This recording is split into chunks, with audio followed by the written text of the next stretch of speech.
anggap indah, ternyata aslinya penuh tumpukan sampah yang mengerikan. Halo pemirsa, berjumpa lagi dengan saya Nadia Indah Ramadhani.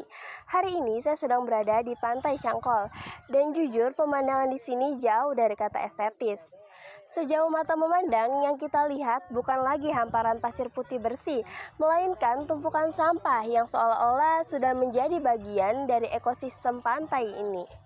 Kondisinya sudah sangat memprihatinkan. Kita tidak perlu lagi mencari-cari di mana sampahnya, karena sampah-sampah ini sudah mengepung kita di mana-mana. Yang bikin masalah ini makin rumit adalah jenis sampahnya yang campur aduk. Ada sampah anorganik kayak plastik, styrofoam, dan kaleng yang kita tahu bakal ada di sini sampai ratusan tahun ke depan karena nggak bisa hancur. Tapi di sisi lain ada juga tumpukan sampah organik seperti sisa makanan dan limbah rumah tangga yang kalau nyampur sama air laut itu bahaya banget. Sampah organik yang membusuk dalam jumlah besar di air itu bakal ngabisin oksigen, bikin air jadi bau dan otomatis ngebunuh kehidupan di bawah sana. Jadi, laut kita ini ibaratnya lagi sesak napas karena kita jejali dengan segala macam limbah yang gak seharusnya ada di sini. Mirisnya, apa yang kita buang ke sini sebenarnya lagi jalan pelan-pelan balik ke meja makan kita. Lewat mikroplastik dan polusi air, semua racun itu bakal masuk ke tubuh kita lagi lewat ikan yang kita konsumsi. Laut yang seharusnya menjadi sumber kehidupan kita sendiri, kini perlahan-lahan berubah menjadi ancaman bagi kesehatan kita karena ulah kita sendiri. Melihat kondisi Pantai Cangkol yang sudah separah ini, saya jadi pengen tahu nih gimana sih informasi lebih dalamnya terkait hal tersebut. Mari simak penjelasan langsung dari salah satu warga sekitar. Baik, sebelumnya perkenalkan, nama saya Nadia Indah Ramadhani. Ini dengan Bapak siapa ya? Victor.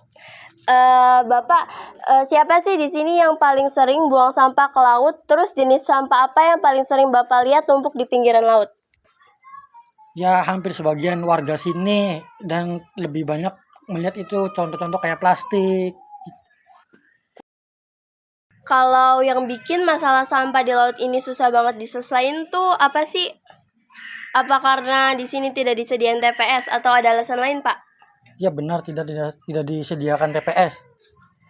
Terus biasanya kalau musim hujan datang sampahnya makin numpuk dan bau banget nggak sih, Pak? Ya pasti makin numpuk dan makin bau.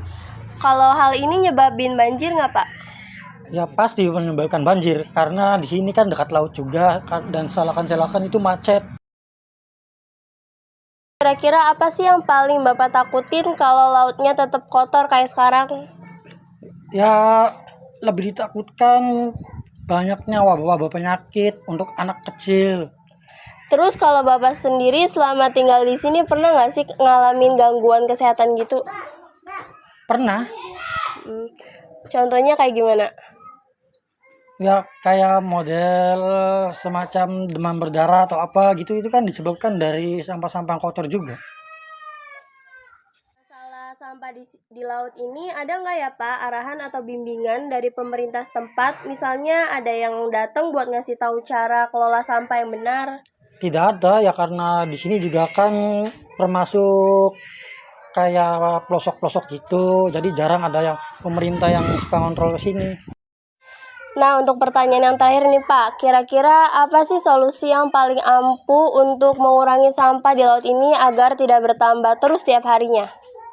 Ya berharap sih ada pemerintah yang bisa mengajukan anggaran untuk dibuatkan seperti TPS agar tidak bertambah semakin banyak sampah di lautnya. Nah, kalau untuk harapan Bapak sendiri gimana untuk kedepannya? Ya harapannya sama saja, harus ada pemerintah yang melongok sini terus ya minta dibikinin TPS gitu. Baik Bapak, terima kasih atas waktunya. Sama-sama. Pernah nggak sih kita mikir kalau laut itu sebenarnya cerminan dari cara kita menjaga bumi? Selama ini mungkin kita melihat laut hanya sebagai tempat healing, tapi realitanya kondisinya sekarang lagi kritis banget karena ulah kita sendiri. Sampah plastik dan pencemaran bukan hanya tentang angka, tetapi tentang ancaman nyata bagi masa depan kita. Sekarang pilihannya di kita, mau tetap cuek atau mulai gerak. Gak perlu langsung besar, mulai aja dari kurangin sampah plastik dan gak buang sampah sembarangan. Kita butuh banyak orang yang peduli untuk menjaga sumber kehidupan ini. Jangan sampai keindahan laut hanya menjadi cerita untuk masa depan nanti. Sekian informasi yang dapat saya berikan. Semoga informasi ini bisa menjadi bahan renungan untuk kita semua. Saya Nadia Indah Ramadhani pamit undur diri.